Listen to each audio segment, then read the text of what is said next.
Hi guys, this is Hannah and welcome to another episode. If you are new to the channel, well, we ourselves are a new channel, but if you are new, please do subscribe.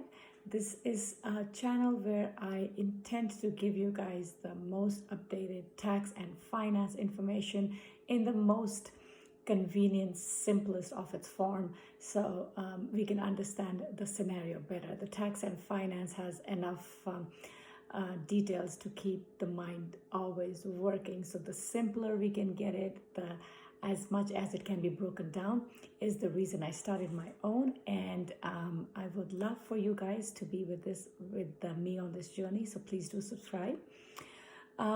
Anyways, getting back to the video. Today, this video is about what may looks like be happening in the last stimulus. This most likely will be the last one, assuming something really big happens, which at this point nobody wants. But most likely this will be the last stimulus that the Congress releases. And of course, what goes into it is very important. They want to make sure it has the right components for businesses, for individuals, the states, and everything in general. So from the talks of it, looks like we are, or the numbers that seems to be coming back more often than not, is a $1 trillion.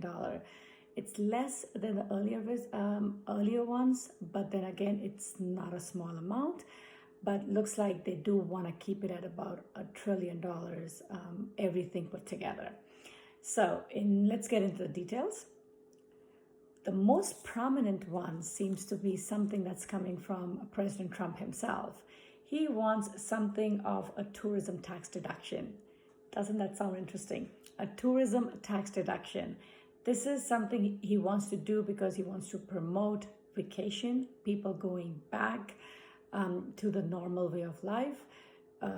It's perfect in a way. It's good because it stimulates the economy in a much whole way than just your local. You go on a vacation, there's airlines, there's rentals for your cars, or the hotels, the restaurant, the resorts. So the entire economy starts churning much quicker than all of us staying local.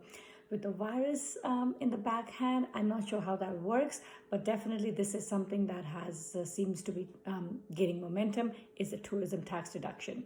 They want to make it a tax deduction or a credit. At this point, things are not clear, but something of that form will make it to, or they want to make it to the bill.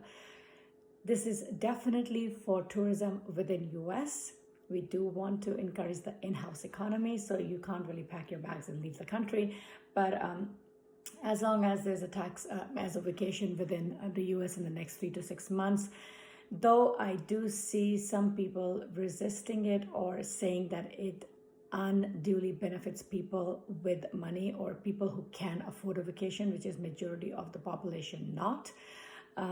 So we'll see how that plays out. We'll see how that plays out. The next one on in talks is the Jobless Benefit. All of a sudden, looks like the Senate is in favor of not having an abrupt end to the extra $600 that was going to people and is about to sunset July 31. Instead of having it coming to an end altogether, they do want, it seems like they are more willing to gradually phase it off, or at least do a one-time reduction before they cut it off. At this point, we are, the numbers I'm hearing is $250 to $350 compared to a $600 payment. But again, it's a revised version. We'll see what actually makes it. But that's certainly another thing that is being considered. And I can see that working for people who are actively looking for work, but it's just not there in the business or the economy in general. You do not want them to feel like they went from a $600 and some of the state benefits to just the state benefits, which is hardly anything to survive on. So this would work as a bandage between reducing the $600 a week, but not cutting it off, giving it a little more to work with for the people who really cannot find a job right now.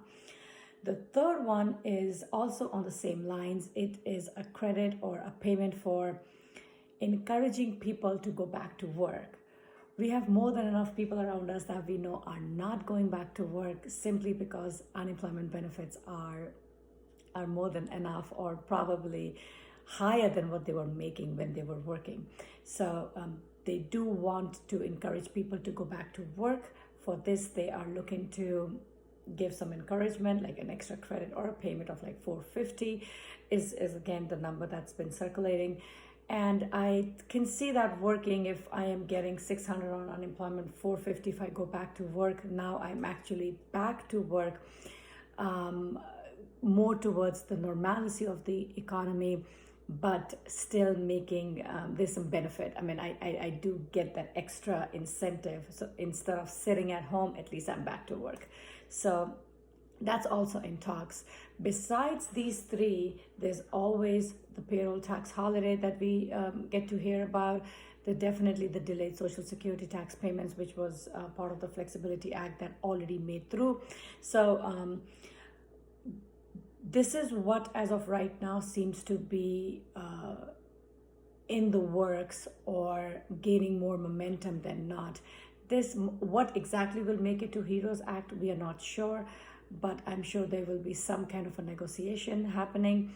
The Republicans also want the businesses to be to have shield from any lawsuits coming from COVID cases. So that's something also they would want this bill to have. Besides that, the Congress Budget Office did say on Monday that it could take nearly a decade, 10 years, for U.S. economy to fully recover from the pandemic. That's definitely a very harsh statement, considering this has only been hitting the economy for a few months, and looks like if you're looking at a decade to make a full recovery. There definitely the reason President Trump wants all of these in the bill is he wants to have as much as of that V-shaped recovery that initially were in talks, which right now seems like a bleak hope. But it's an election year. He would want to show he has done everything he can to make America great. How much of it works is we'll see as the day pass by. But definitely this economy right now can use all the help. With that, I think I did focus on all that I wanted to bring to the video today. If you have any questions, concerns, comments, please do it in the section below, and I will most likely will get back to you either in a message, or I'll just reply to you like I do have done in my earlier videos. With that, we come to the end, and as usual, I will end it on a lighter, brighter note for a positive one. Here is my quote for the day. It's from Nelson Mandela, and it goes like this: "It always seems impossible until it is done." And isn't that true? Until we actually get up and start doing something, a lot of things seems like just an impossible task to achieve. With that, I hope you guys have a great day and stay